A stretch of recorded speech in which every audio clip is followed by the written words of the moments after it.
Today on MTG Unpacked we're taking a look at the Dominaria pre-release that I did over the weekend. We'll see how I went, what the deck was that I constructed, and a couple of little deck tech segments to see how I constructed the deck. So let's get stuck into this, and I have Jace here to represent the not so fantastic pools. And what did I get here? I got a white die, which I didn't actually use. I had my own life counter. Got a divider, and of course the little tip sheet here, giving you some tips. 15 to 18 creatures, 5 to 8 spells, 17 lands, and a bit of a mana curve. Alright, so let's go through these cards. I will go through them in order from lowest mana cost to highest for each colour. So we'll start off with Dauntless Bodyguard, Tragic Poet, Banalish Honor Guard, Gideon's Reproach, so I got 2 of those. Invoke the Divine, Avenant Trapper, Sanctum Spirit, Call the Cavalry, Blessed Light, Excavation Elephant, and Fall of Thran. So that was the white. Set that aside. Blue, I had Rescue, Blink of an Eye, Diligent Excavator, Vodalian Arcanist, Wizard's Retort, Deep Freeze, Unwind, Academy Journal Mage, or Journey Mage, Slinvoda the Rising Deep. So that was blue. And actually, before I go any further, my deck was white, blue, black. So you'll see in a moment why that is the case. And these are just the cards I didn't use in the deck on my sideboard. Blessing of Belzenlock for black, Soul Salvage. So yeah, used a ton of black actually.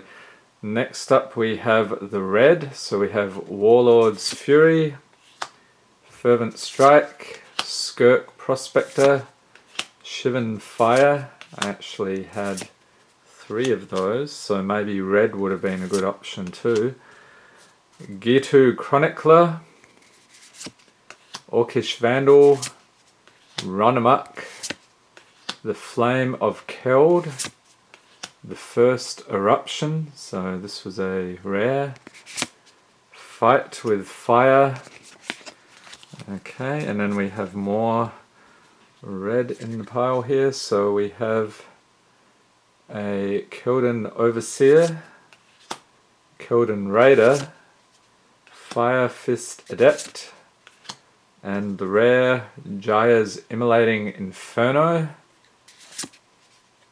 And green, I didn't think there were that many great options in green, so I gave a pass on that, but that might have been another option. Nature's Spiral, Ancient Animus, Saproling Migration, Grow from the Ashes, so I had 2 of these. Crusan Druid, got 2 of those. Llanowar Envoy, Baloth Gorger, Spore Swarm, Mammoth Spider, and Primordial Worm. So then we move on to the multicolours. So this was the promo card, Grand Warlord Radha. That's why I was thinking about doing red-green, but I decided not to. I didn't really feel like green was strong enough. So that one was a good pull. Primeval's Glorious Rebirth, so another rare. This was a white-black, but the mana cost was a bit high for me to include that. Shanna Sisay's Legacy, so we get a green-white. And I actually pulled 3 Power Stone Shards. So let's organize things here. And that could have been useful, but I decided to skip over that. Skittering Surveyor, Guardians of Koilos, And I got a woodland cemetery, so one of the rare lands. That would have been an option if I was using green and black. And then the other lands, I just pulled plains, a couple of swamps, islands, knights, and a bunch of saplings. So those were my pulls. Let's go through the deck. So for starters, I'll just highlight the mana base. So I had just 3 plains because I didn't have too much in white. 1, 2, 3, 4 islands, and 1, 2, 3, 4, 5, 6, 7 swamps. So what is that? We got 11. So only 14 lands. So I was a bit light on lands. I noticed that actually. I did get mana screwed a couple of times. I was in a bit of a hurry when I was constructing this, so I literally had 1 minute left to sleeve all my cards, so that could have been done a little better, but I didn't notice the mana screw until later. Okay, next up for the actual deck proper, we have Charge. This is an instant. For 1, creatures you control get +1/+1 until end of turn. So that was helpful at times. Serra Disciple, a 1/1 bird cleric for 2 mana with flying and first strike, and whenever you cast a historic spell it gets +1/+1 until end of turn. So that was pretty handy. I liked the flying. I've got a couple of flyers in here. That was my main strategy. Denether Capuchin Paragon, 2/2 for 3 mana. This one did a ton of work for me. Pump it up, and yeah, she did a great job. First strike, vigilance, lifelink, and aura and equipment spells you cast cost 1 less to cast. So that was actually a fantastic card. That is all for white. Then for blue, I had Arcane Flight. It's an enchantment aura for a single island. You can enchant creature, and the enchanted creature gets +1/+1 and has flying.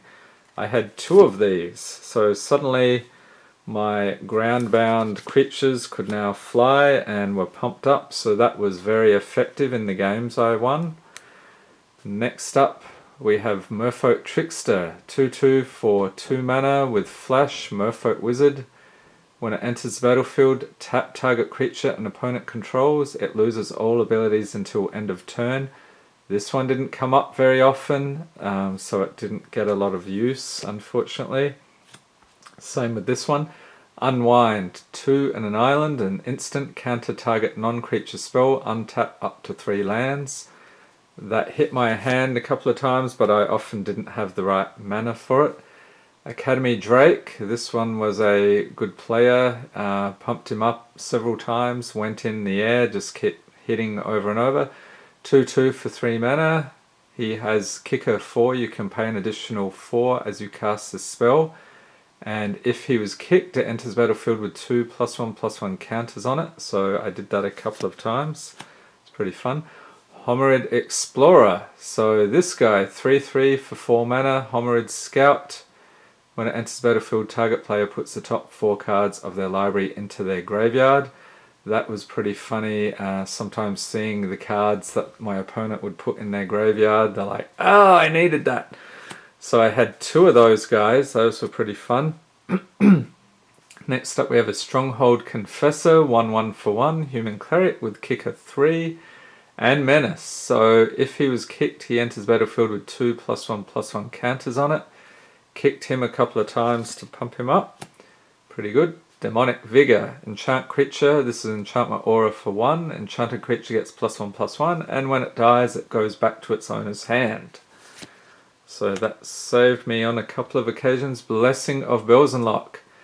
Target creature gets +2/+1 until end of turn. If it's legendary, it also gains lifelink until end of turn. Knight of Malice, 2/2 for 2 mana.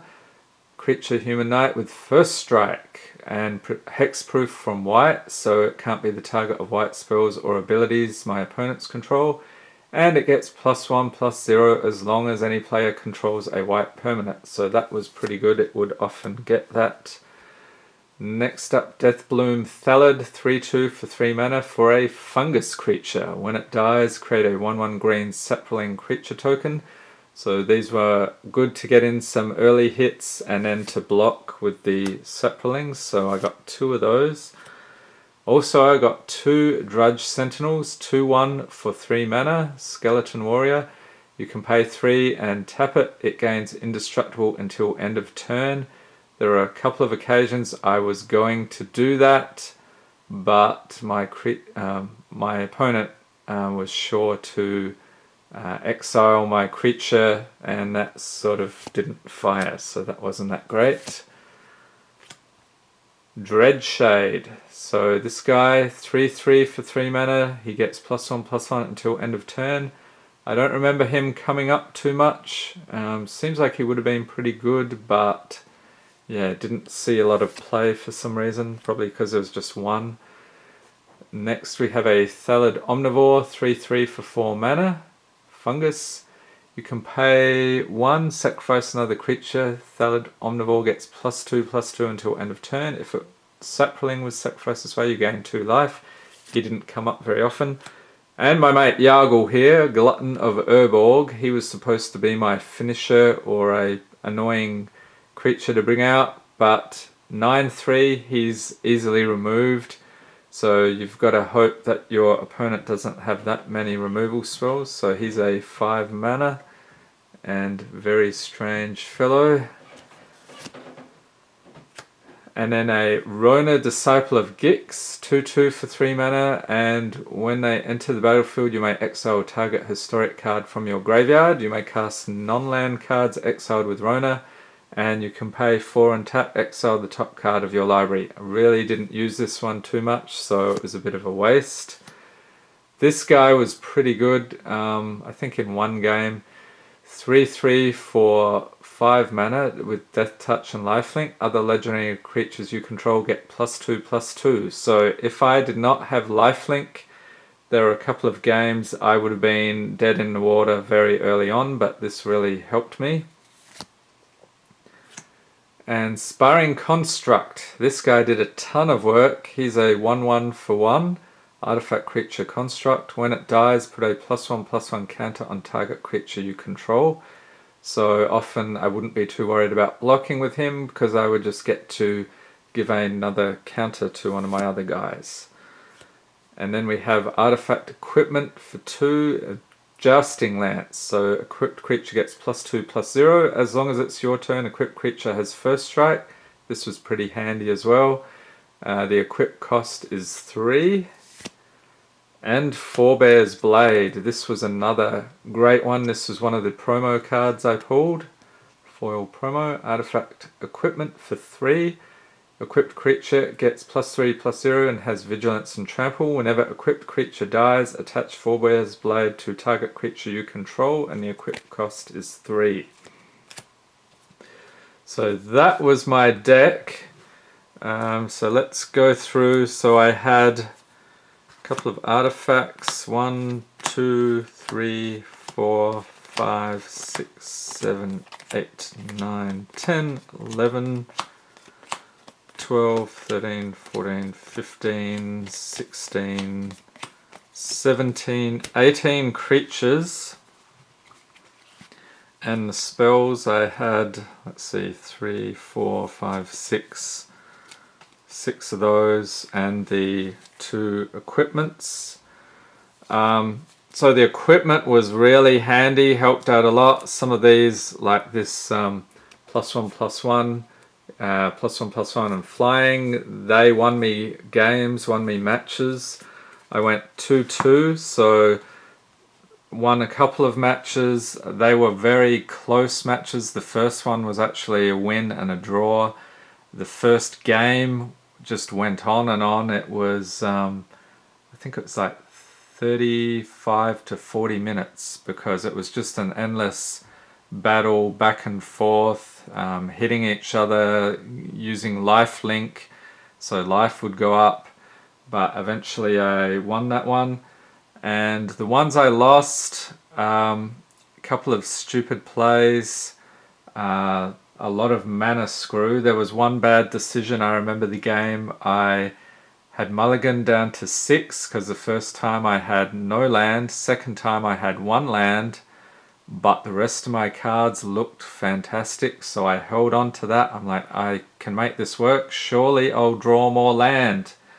And I didn't draw another land until turn 4 or so, at which point I was half dead and I couldn't really make a comeback. There was another guy, he had some fantastic pulls. He had a Khan, a bunch of other strong creatures, and I think he came 3rd overall. So the pre-release, was it Friday night after midnight, they had 49 people, I think. And then Saturday they had, I'm going to say it was like 23, 24. So really busy overall, a lot of interest, a lot of people picking up boxes after F&M. And I actually stayed back after F&M to pick up my stuff. So that was a very long night. Now, as for the deficiencies in this deck, I did notice I was in a real hurry. What I should have done, I was paying attention to getting all the creatures I needed, but as you may have noticed, I didn't have a lot of removal. So looking over some of these other things here, I had some nice removal in red, a couple of these sagas, some nice red creatures dealing damage with the Shivan Fire. I had 3 of those. I think white also had some good removal options. We had the was it the Gideon's Reproach, dealing 4 damage to target attacking or blocking creature. And of course the promo card, the Grand Warlord Radha, could have done something with this. Could have gone green, but if we look at the green, I had 2, let's see, count up the creatures, 2 of those, 3, 4, 5, 6 creatures. So I was a bit light on the creatures. I suppose I could have splashed in green and gone green-red. Probably still would have needed a 3rd colour though, maybe blue. So that is my deck. 2-2 for this one. I thought that was fairly good considering what I drew. Probably could have won another match if I had constructed the deck a little better. Leave a note in the comments if you have any ideas for how you would have improved the deck, or what you would have put in there, what color combinations you would have used. And I hope you enjoyed this video. If you did, give it a thumbs up. Hit the subscribe button for more Magic the Gathering unboxings, and we've got a ton of Dominaria coming up on the channel. More booster pack openings. The Fat Pack or Bundle will be coming out next weekend, and we've already opened the Planeswalker decks, and there will be even more pre-release packs opened. And don't forget to tap the notification bell to be notified as soon as new videos are released, and have a great day.